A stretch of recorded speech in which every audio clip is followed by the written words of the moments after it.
नमस्कार। India debate में आप सबका स्वागत है। मैं हूं आशुतोष पाठक।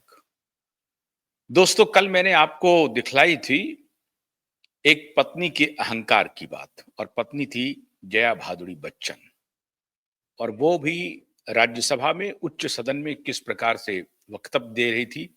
उन्होंने सबको कहा कि आप लोग बकवास करते हैं, और बकवास शब्द को अंततः राज्यसभा की कार्रवाई से हटाना पड़ा। लेकिन उनके गुस्से को, उनके बर्ताव को पूरे सदन ने देखा, और सदन पे चूंकि वो लाइव टेलीकास्ट हो रहा था तो पूरे देश ने देखा।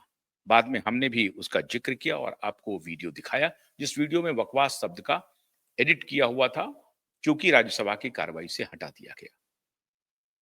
उसके बाद से कल से मेरे पास दर्शकों के बहुत सारे मैसेज आए, फोन आए, और उन्होंने कहा कि अमिताभ बच्चन के बारे में कुछ बताइए, उनके पति के बारे में। बहुत सारे दर्शकों को जानकारी है, बहुत सारे लोगों को जानकारी नहीं होगी। सदी के नायक को आप महानायक बना करके पूजते हैं, पूजना भी चाहिए। एक्टिंग का जहां तक मामला है, उनकी तारीफ जरूर होनी चाहिए, और एक्टिंग में उन्होंने झंडा गाड़ा है, इसमें कोई शक नहीं है, और इसके लिए जितनी भी तारीफ की जाए वो कम है।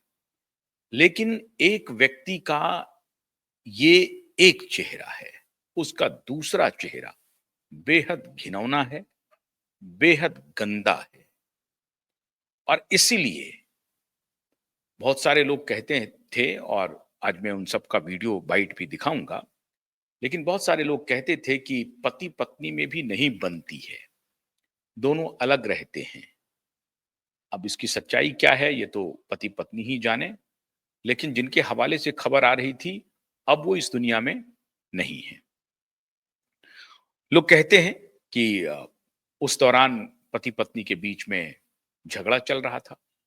मेरा सवाल आज इसलिए मैं ये सवाल उठा रहा हूं कि क्यों आखिर में दोनों पति पत्नी ने कभी भी दिशा और सुशांत के मुद्दे को, या जिया खान के मुद्दे को, या अ, श्रीदेवी के मुद्दे को, या किसी और मुद्दे को, क्यों ऐसे मुद्दों पर इन दोनों पति पत्नी ने कभी कोई प्रतिक्रिया नहीं दी, जबकि मुंबई ने इन्हें भरपूर प्यार दिया, देश ने इन्हें भरपूर प्यार दिया। और ये मुंबई का मुद्दा नहीं था, ये पूरे देश का मुद्दा था। एक पूरे राष्ट्र के मुद्दे पर एक सदी के महानायक और उनकी भी एक एक्टिंग करने वाली पत्नी, अदाकारा, उनकी कोई प्रतिक्रिया ना आए, तो ये निश्चित रूप से सोचने वाली बात है, चिंतन करने वाली बात है। इसलिए प्रतिक्रिया नहीं आ रही थी कि जिन्हें आप सदी के महानायक समझते हैं, उनके ऊपर असल में धोखेबाज और एहसान फरामोश का तमगा लगा हुआ है, जिसे मीडिया में प्रचारित नहीं किया गया या उसे छिपाया गया। लेकिन ये एहसान फरामोशी का उनके ऊपर जो आरोप है, ये कोई क्यूबाइब नेटवर्क मैं लगा रहा हूं ऐसा नहीं है। ये पब्लिक डोमेन में सब लोगों को मालूम है। आज मैं उनकी याददाश्त ताजा करा देता हूं, और तब आप शायद समझ जाएंगे कि ये दोनों लोग, जिनकी पत्नी परसों राज्यसभा में ये मांग कर रही थी भारत सरकार से कि बॉलीवुड के लिए कुछ करना चाहिए, टैक्स रिलीफ देना चाहिए, और बॉलीवुड के बारे में सोचना चाहिए। भारत सरकार सोच रही है बॉलीवुड के बारे में, और ये सोच रही है कि मुंबई की बॉलीवुड को कैसे खत्म किया जाए, जो आपने कहा कि आप खत्म करना चाहते हैं, बिल्कुल सोच रही है। और किसको खत्म किया जाए? घटिया लोगों को, घटिया मानसिकता वाले लोगों को, चरसी गैंग को, ड्रग के सप्लायर को, सेक्स रैकेट चलाने वालों को, इन सबको भारत सरकार निश्चित रूप से खत्म करने का प्लान कर रही है, और बड़े लेवल पर प्लान कर रही है। तो बॉलीवुड का जो एक काला चेहरा है, अब उसकी पूरी तरह से रंगाई होगी, और उसको पूरी तरह से उसको कालिख पोत करके समंदर में बहा दिया जाएगा। ये तय मान के चलिए, भारत सरकार इस दिशा में काम कर रही है। मैं अगर कोई बात कहता हूं तो वो बगैर किसी फैक्ट के नहीं कहता हूं, और उसके आधार हैं कि आपको मालूम है कि एक बॉलीवुड जो है दूसरे जगह बनना शुरू हो गया है, फिल्म सिटी दूसरे जगह बनना शुरू हुआ है। जैसे ही वो बन के तैयार होगा, आप मान के रखिए कि उस बॉलीवुड का द एंड हो जाएगा। प्रधानमंत्री आज लौट रहे हैं अमेरिका से, बहुत सारे गैंग का द एंड हो चुका है, और उन्हीं गैंगों में ये सदी के जो महानायक जिसे आप कहते हैं ना, उन्हीं गैंगों में ये सारे लोग शामिल हैं और इसीलिए इनका व्यवहार उन्हीं गैंग के जैसा होता है। व्यवहार क्या है साहब? जब ये फ़िल्म इंडस्ट्री में आए, तो उस वक़्त तेजी बच्चन की दोस्त हुआ करती थी इंदिरा गांधी। हरिवंश राय बच्चन और तेजी बच्चन का बहुत ही दोस्ताना रिश्ता था इंदिरा गांधी से। इंदिरा गांधी ने, चूंकि ये राजीव गांधी के हमउम्र थे, राजीव गांधी के दोस्त थे, तो इन्होंने फिल्मों में जाने की इच्छा जताई और ये कोलकाता से मुंबई पहुंचे। लोग कहते हैं कि फुटपाथ पर सोए और कई रातें इन्होंने फुटपाथ पर सो के गुजारी। ये बिल्कुल झूठ बात है। मुंबई में अमिताभ बच्चन फुटपाथ पर क्यों सो के बिताएंगे? उनके पास वो खुद नौकरी में थे और नौकरी छोड़ने के बाद वहां गए थे। और हरिवंश राय बच्चन कोई सड़क पर भीख मांगने वाला व्यक्ति नहीं था। बहुत ही नामचीन मशहूर कवि थे और प्रोफेसर थे वो, अंग्रेजी के प्रोफेसर थे वो, हरिवंश राय बच्चन। तो उनका बेटा कोई सड़क पर सोएगा, फुटपाथ पर सोएगा, तो ये कहानी बनाई गई, ब्रांडिंग की गई कि कई रातें अमिताभ बच्चन ने मुंबई के फुटपाथ पर सोकर बिताई। हो सकता है सोने का मतलब यह है कि आप समुद्र किनारे बैठ जाएं और उसके बाद समुद्र को निहारते रहें रात को और वहीं नींद आ जाए। अगर इसको सोना कहते हैं तो जरूर अमिताभ बच्चन ने मुंबई में कई रातें फुटपाथ पर सो के बिताई होंगी। और उसे अगर फुटपाथ कहते हैं, मरीन ड्राइव को अगर फुटपाथ कहते हैं आप, तो आप उसे फुटपाथ मान लीजिए। और मरीन ड्राइव में रात को अधजगा होकर के समंदर को निहारें और चांद को निहारते रहें, तो उसे आप रत जगह कह लीजिए, जो मर्जी आए वो कह लीजिए। ब्रांडिंग लेकिन की गई कि अमिताभ बच्चन संघर्ष के दिनों में जब मुंबई पहुंचे, तो कई रातें इन्होंने फुटपाथ पर बिताई, जो कोरी कल्पना है, झूठ है। वो अमिताभ बच्चन जिसका रिश्ता, जिसका संबंध गांधी परिवार से हो, वो अमिताभ बच्चन फुटपाथ पर सोएगा? बिल्कुल झूठ। क्या आपको ये बात पच रही है? बिल्कुल नहीं पच रही, पचेगी आपको। कोई भी इंसान इसको पचा नहीं पाएगा कि इंदिरा गांधी के परिवार से जिसकी दोस्ती है, वो मुंबई में फुटपाथ पर सोएगा। लेकिन आप अगर इंटरनेट पे कई बातें अगर इनके सर्च करेंगे, तो आपको आ जाएगा कि मुंबई में संघर्ष के दिनों में, शुरुआती दिनों में अमिताभ बच्चन ने फुटपाथ पर रातें बिताई। पहली झूठ। अब दूसरी, इनके एहसान फरामोशी के जो किस्से हैं वो मैं आपको सुनाना शुरू करता हूं। तब शायद आप समझ जाएंगे कि इन्होंने क्यों कभी भी सुशांत और दिशा के लिए मुंह नहीं खोला। क्या क्या इनका करतूत रहा है माननीय सज्जन का। सबसे पहले, फिल्मों में जाने के लिए इंदिरा गांधी की एक सहेली थी, दोस्त थी, आप कह सकते हैं, दोस्त तो नहीं, एक जूनियर सहेली थी, नरगिस। नरगिस कौन थी ये आपको बताने की जरूरत नहीं है। सुनील दत्त की पत्नी थी। सुनील दत्त खुद एक बहुत बड़े स्टार थे। नरगिस भी बहुत बड़ी अदाकारा थी। कहते हैं कि नरगिस को इंदिरा गांधी ने फोन किया, उनसे रिक्वेस्ट किया कि मेरी दोस्त हैं तेजी और मेरे दोस्त हैं हरिवंश राय बच्चन, मशहूर कवि हैं, प्रोफेसर हैं, उनका लड़का है अमिताभ, जो मेरे बड़े बेटे का दोस्त है। वो फिल्मों में कुछ करना चाहता है, ऑडिशन देना चाहता है और हीरो बनना चाहता है। मोटे तौर पे ये वो एक्टिंग करना चाहता है। आप इनकी क्या मदद कर सकती हैं? नरगिस ने ये बात उस वक्त के एक आध दो बड़े फिल्म जो प्रोड्यूसर थे, डायरेक्टर थे, उनको उन्होंने फोन किया, कहा, ये गए, ऑडिशन में गए।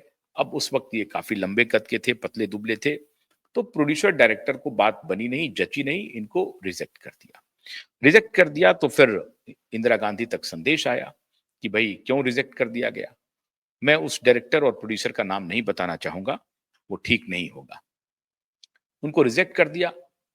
लेकिन इंदिरा जी की दोबारा हैसियत नहीं हुई। देखिए उस वक्त क्या बात थी, उस वक्त की जो फिल्मी दुनिया थी उसमें, और इन्हीं के जाने के बाद से फूहड़ता थर्ड क्लास का काम शुरू हुआ 70s के बाद से। और यही 60s के पूर्वार्ध और 70s के बिल्कुल उत्तरार्ध में ये प्रवेश कर रहे थे फिल्मी दुनिया में।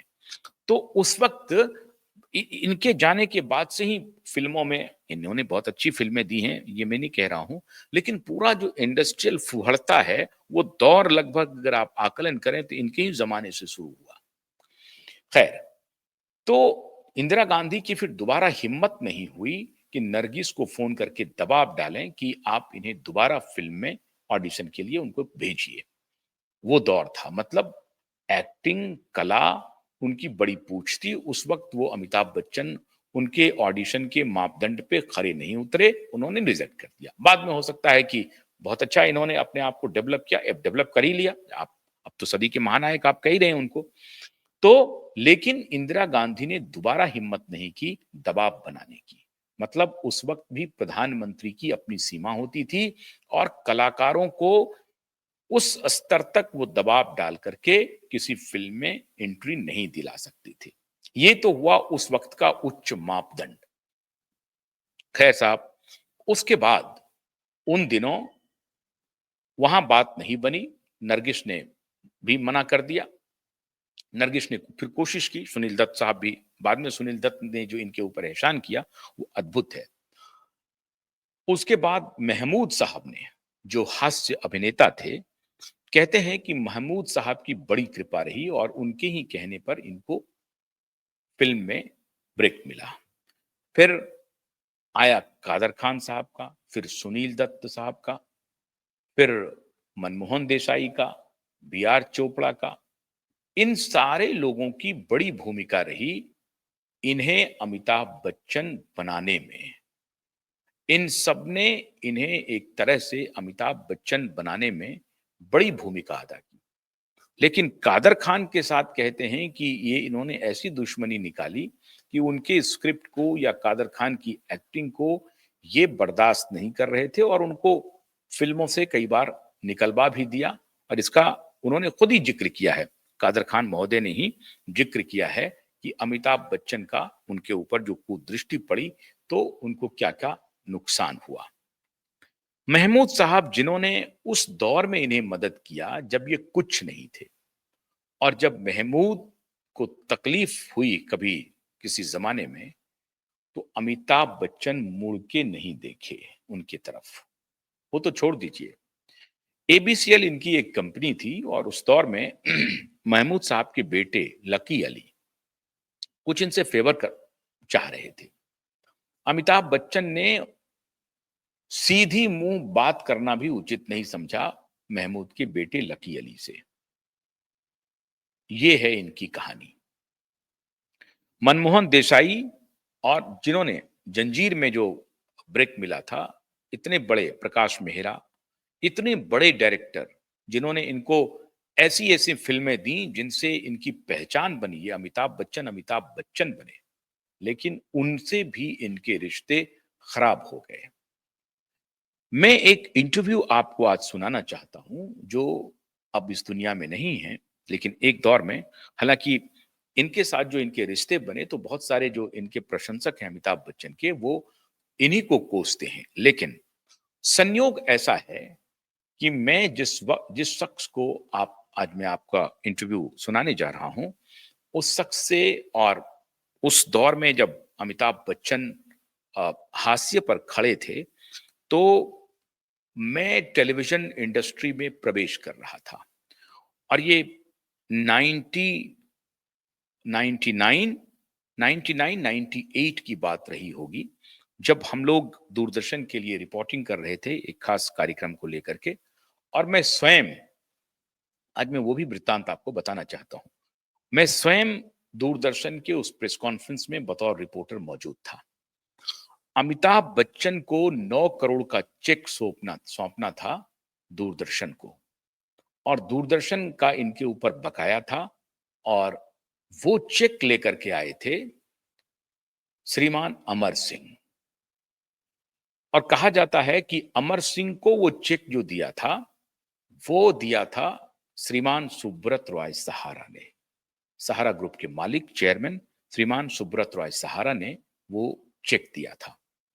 और वो चेक लेकर के वो पहुंचे थे अमर सिंह ने फिर उनको दिया, अमिताभ बच्चन को, और अमिताभ बच्चन ने वो चेक लौटाया दूरदर्शन के अपने जो उनका बकाया था, उसमें से एक किस्त जो है 9 करोड़ या 11 करोड़, मुझे पूरी तरह से याद नहीं है, लेकिन वो चेक मैं उस प्रेस कॉन्फ्रेंस में मैं स्वयं मौजूद था और मैं थोड़ा विलंब से पहुंचा था, तो प्रेस कॉन्फ्रेंस खत्म होने वाला था।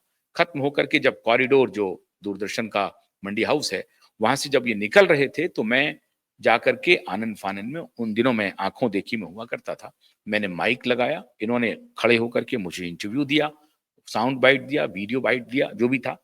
मेरे कैमरामैन थे, उनके साथ इंटरव्यू हुई। इंटरव्यू करने के बाद इन्होंने बताया कि हाँ, मेरे ऊपर इतनी बकाया राशि थी, आज मैंने उनको दे दिया। और उस वक़्त 2 ही मशहूर न्यूज़, नेशनल न्यूज़ के अलावा जो प्राइवेट न्यूज़ था, उसमें एक आँखों देखी हुआ करता था और दूसरा डीडी 2 पे आज तक आता था।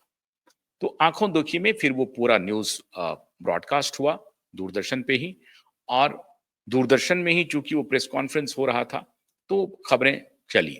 तो ये बात, उस बात का तो मैं स्वयं गवाह हूँ कि अमर सिंह के सौजन्य से उनको चेक मिला, और बाद में जब मैं जिस ग्रुप की मैंने बात की, उस ग्रुप को कालांतर में कुछ वर्षों के बाद मैंने खुद ज्वाइन किया, जब वो टेलीविज़न चैनल लॉन्च हो रहा था।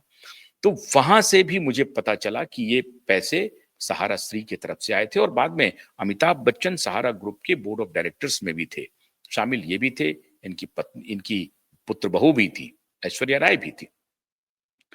तो अमिताभ बच्चन को सहारा स्त्री ने भी मदद किया, पैसे से मदद किया।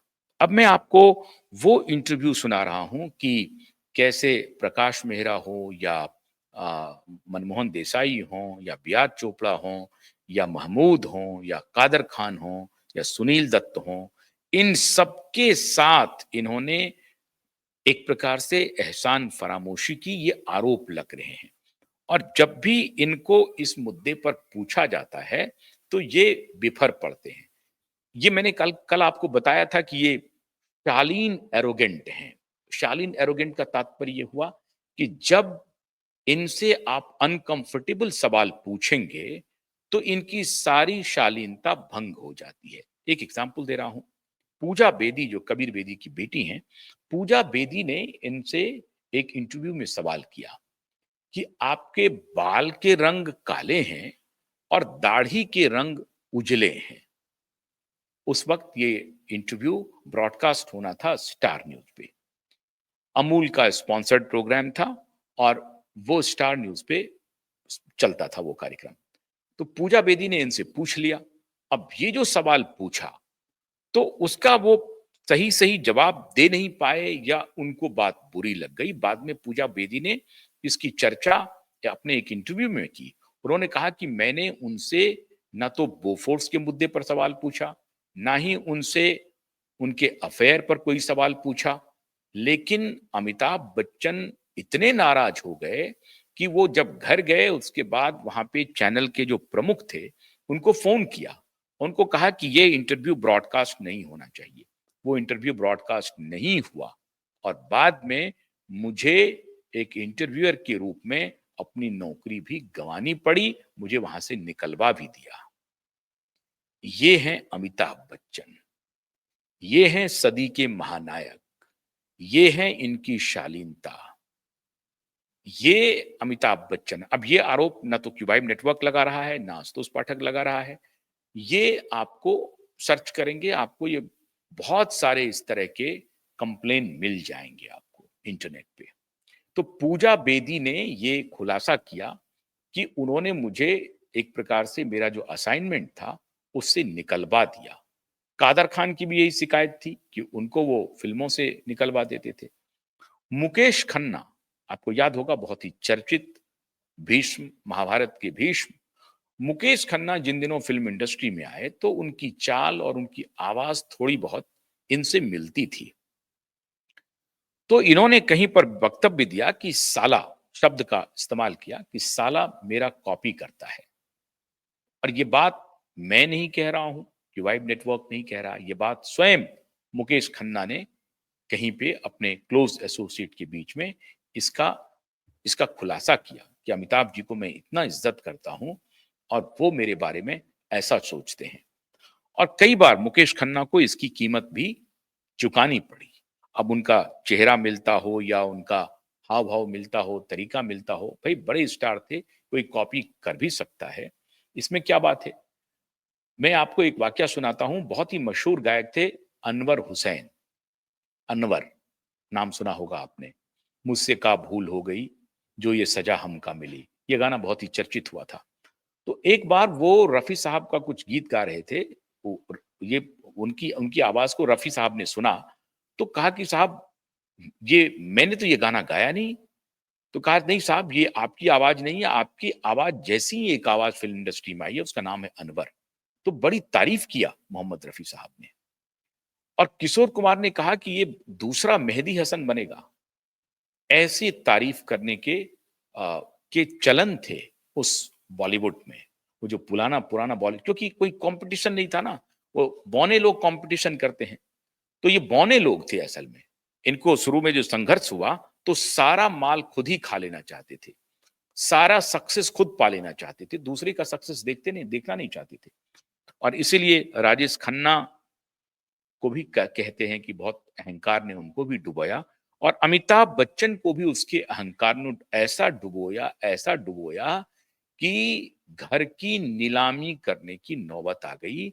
और उस वक्त सुब्रत रॉय सहारा एक हीमैन बन करके इनको बचाने के लिए आए। और सौजन्य अमर सिंह की लाख आप बुराइयां कर लें, सुब्रत रॉय सहारा की लाख बुराइयां कर लें, लेकिन जिन्होंने आपको बुरे वक्त में, ऐसे वक्त में जहां सब कुछ आपका तबाह हो चुका हो, बर्बाद हो चुका हो, उस वक्त आपके साथ खड़े हुए।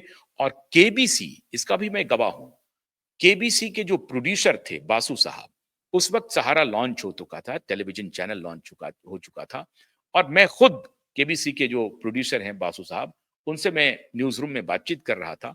और वो उस वक्त सहारा के न्यूज पर केबीसी लॉन्च करना चाहते थे।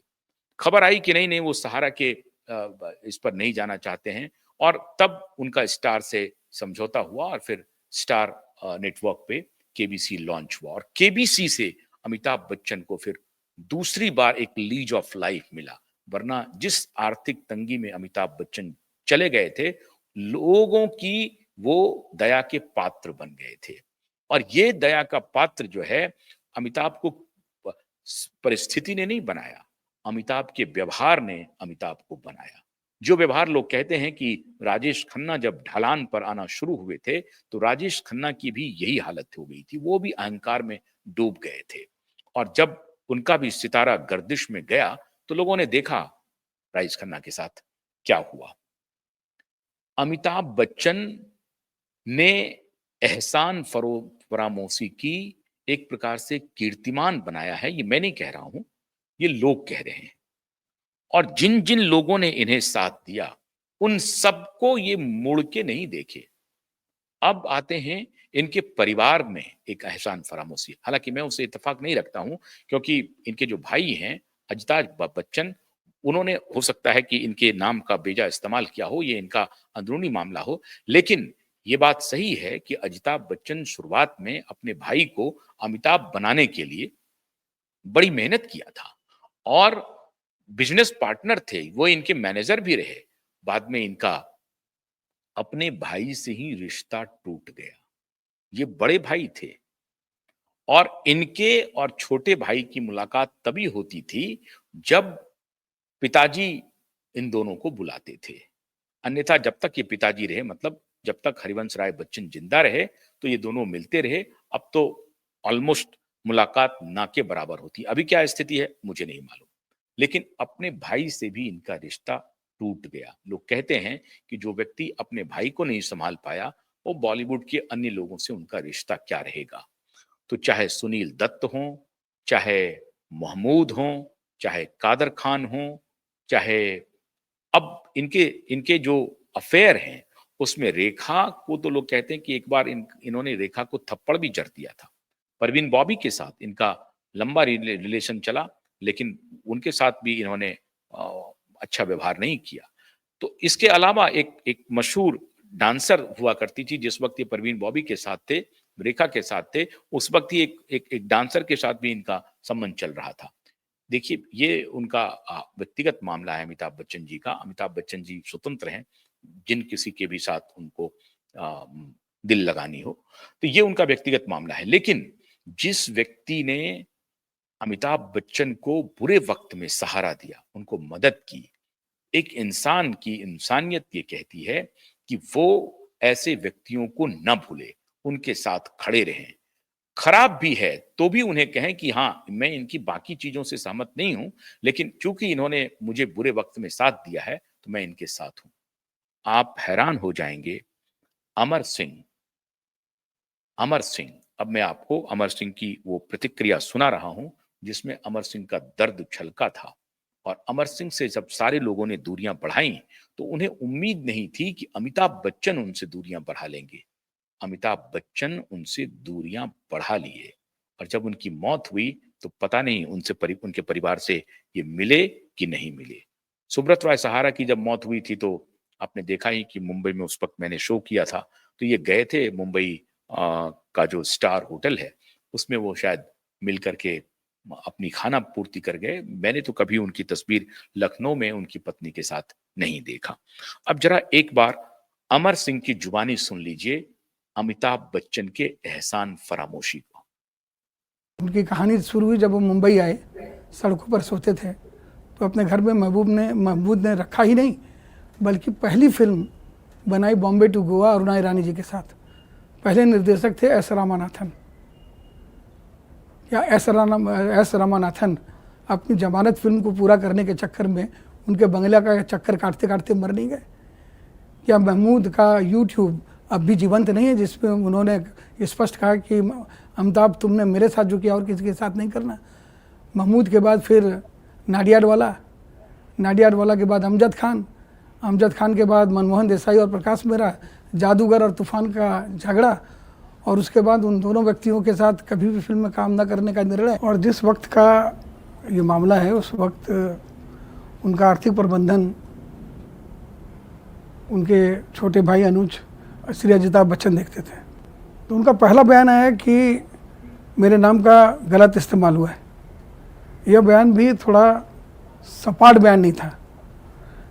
इसका तात्पर्य है कि कुछ है दाल में काला, कि हमारे नाम का इस्तेमाल हुआ होगा, लेकिन हम इससे भीगे नहीं हैं। तो ये थे अमर सिंह साहब, जिनका दर्द छलक रहा था।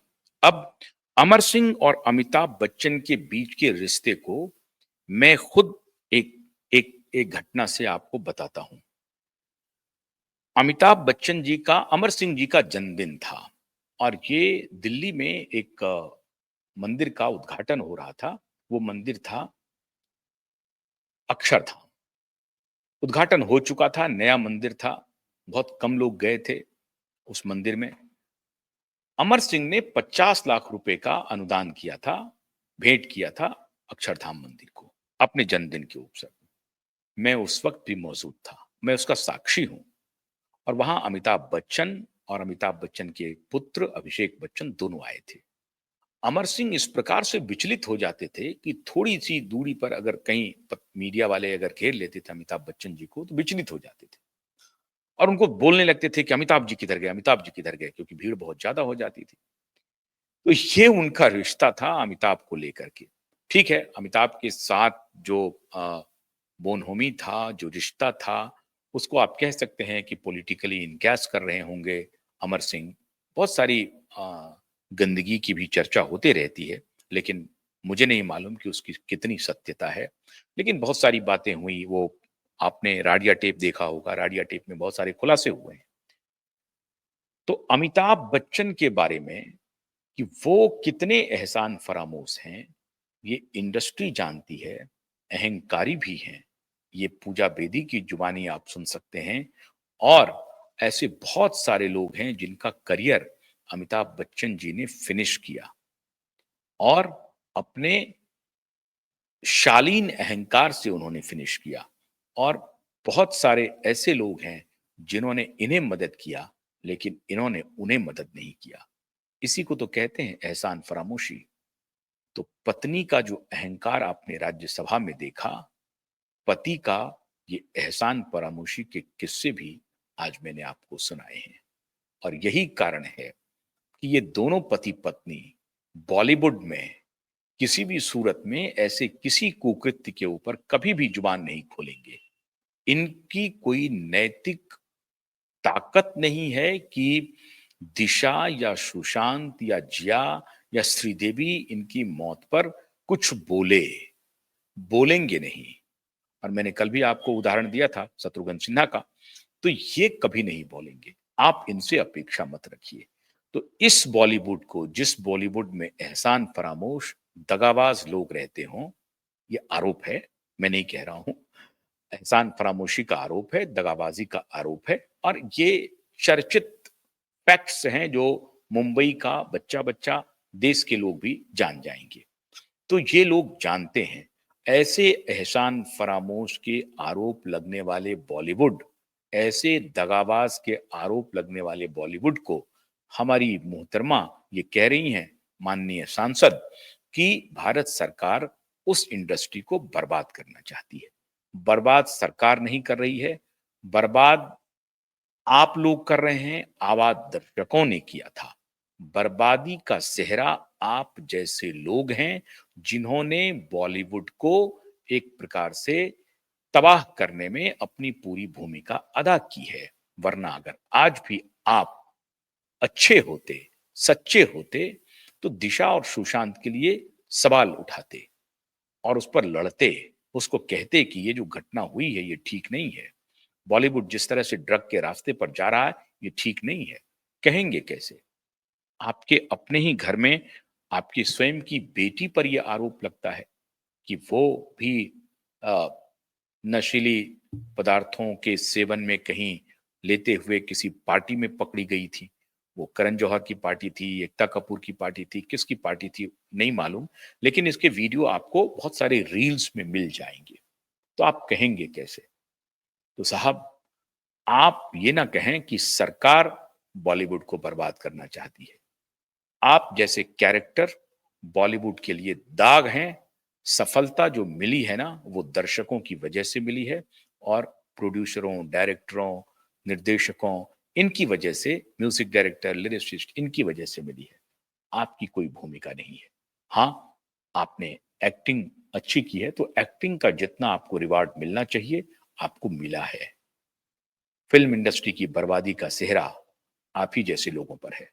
बहुत बहुत शुक्रिया, नमस्कार। लेकिन जाते जाते मैं आपसे यह अनुरोध कर रहा हूं कि जिन्होंने हमारा चैनल सब्सक्राइब नहीं किया है वो सब्सक्राइब करें, इस वीडियो को अधिक से अधिक शेयर करें, लाइक करें और हमारे फेसबुक को भी फॉलो करें, qvibe.in हमारा जो OTT प्लेटफॉर्म है वहां भी जाएं, prakashtv.in को भी देखें, जानें। बहुत बहुत शुक्रिया, नमस्कार।